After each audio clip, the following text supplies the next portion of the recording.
China, Pakistan और तुर्की एक ऐसा असली इत्तेहाद जिसने अमेरिका, इसराइल और मगरिब की नींदें उड़ा रखी हैं। ये असली इत्तेहाद अब मुस्तकबिल में दुनिया के मामलात भी तय करेगा। ये मामलात कैसे तय होंगे और इस असली इत्तेहाद के बारे में आमिर रज़ा से बात करते हैं। जी आमिर भाई, ये वो असली इत्तेहाद है जिसके बारे में अब ये कहा जा रहा है कि मुस्तकबिल में दुनिया के बहुत से मामलात ये असली इत्तेहाद तय करेगा। इस बारे में हमारे नाज़रीन को ज़रा बताइएगा कि ये असली इत्तेहाद किस तरह मुस्तकबिल में दुनिया के मामलात को देखेगा। बिस्मिल्लाहिर्रहमानिर्रहीम। सबसे पहले तो आपको मैं ये बात कहूँ कि आपने बिल्कुल सही कहा कि अमेरिका, यूरोप, इसराइल और आपने भारत का नाम नहीं लिया क्योंकि भारत की नींदें हराम हो चुकी।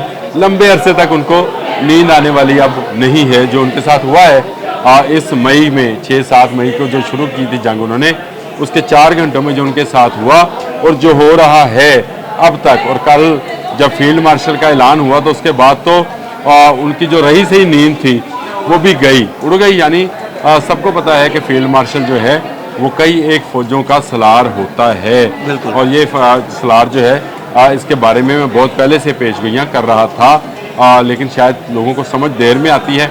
अब भी मैं आपको बताऊं कि इस वक्त पाकिस्तान गेटवे है चाइना और तुर्की का, और यही सी पैक का रूट भी है और इसी रूट पर काम होना है। अब ये फैसला हुआ है कि पाकिस्तान ही दोनों जानिब से वो टेक्नोलॉजी, वो असला इस्तेमाल करेगा जो एक चाइनीज़ टेक्नोलॉजी है, एक अमेरिकन टेक्नोलॉजी है। जो इस वक्त तुर्की की टेक्नोलॉजी है ये अमेरिकन नेटो टेक्नोलॉजी है, यानी नेटो रुकन ममालिक की जितनी टेक्नोलॉजी है तुर्की वो हासिल कर सकता है। और इसी को हासिल करने के बाद आज तुर्की इस काबिल है कि वो F-16 खुद प्रोड्यूस कर रहा है। आज तुर्की इस काबिल है कि लेज़र गन्स बना रहा है, जिस पर मैंने और आपने इकट्ठे एक प्रोग्राम किया था।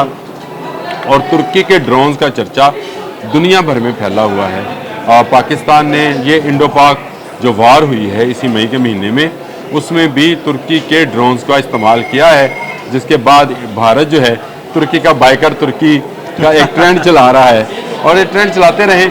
लेकिन असल में जो चीज़ें तय होना थी वो हो चुकी। मैंने बहुत मरतबा आपसे कहा कि ये मुआशी जंगें हैं और मईशत पर ही इन्हिसार होगा, और इसी मईशत के इन्हिसार को देखते हुए तुर्की जो है बहुत सारी टेक्नोलॉजी जो दिफाई टेक्नोलॉजी है वो पाकिस्तान को दे रहा है, और चाइना भी पाकिस्तान के दिफा में पेश है। तो इस तरह से पाकिस्तान वो मरकज़ निगाह है इस वक्त दुनिया भर में, जो देख रहा है कि वो हर किस्म की टेक्नोलॉजी को इस्तेमाल कर रहा है। दिल साहब, मैं एक इंडियन चैनल को देख रहा था तो उन्होंने ये बात कही कैटेगोरिकली।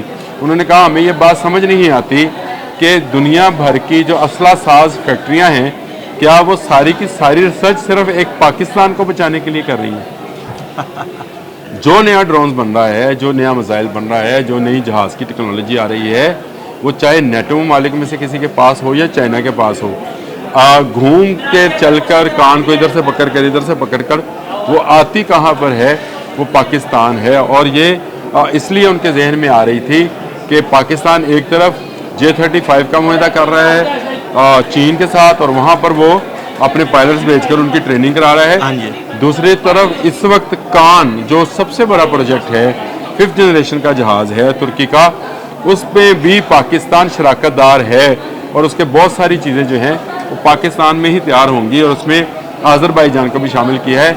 इस वक्त भी जब मैं आपसे बात कर रहा हूँ पाकिस्तान के पायलट्स तुर्की में मौजूद हैं, जहाँ कान की आजमाइशी परवाज़ हो चुकी है। ज़बरदस्त। अब भारतीय चैनल अगर इस पर सटपटाएँ ना तो क्या करें। और उन्होंने ये कहा कि ये कैसा मुल्क है जिसको हम ये समझते थे ये डिफ़ॉल्ट हो जाएगा, कैसा मुल्क है जिसको हम समझते थे कि फ़ौज और अवाम में दरारें थी, लेकिन ना दरारें नज़र आई हमें, ना हमें ये नज़र आया कि ये मुल्क डूब रहा है, बल्कि हर नई टेक्नोलॉजी इस मुल्क को दी जा रही है।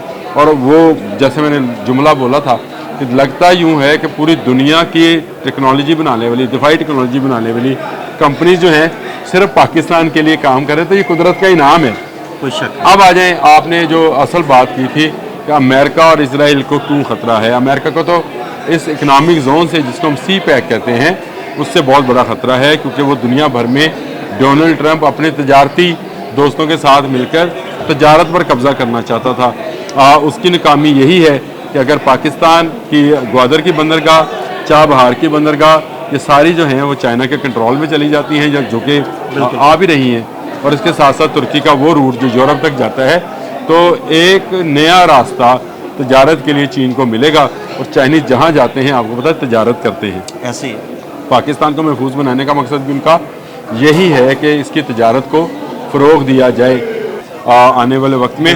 लेकिन इस वक्त भी इसराइल थ्रेटन्ड है फ्रॉम पाकिस्तान, थ्रेटन फ्रॉम तुर्की और थ्रेटन फ्रॉम चाइना।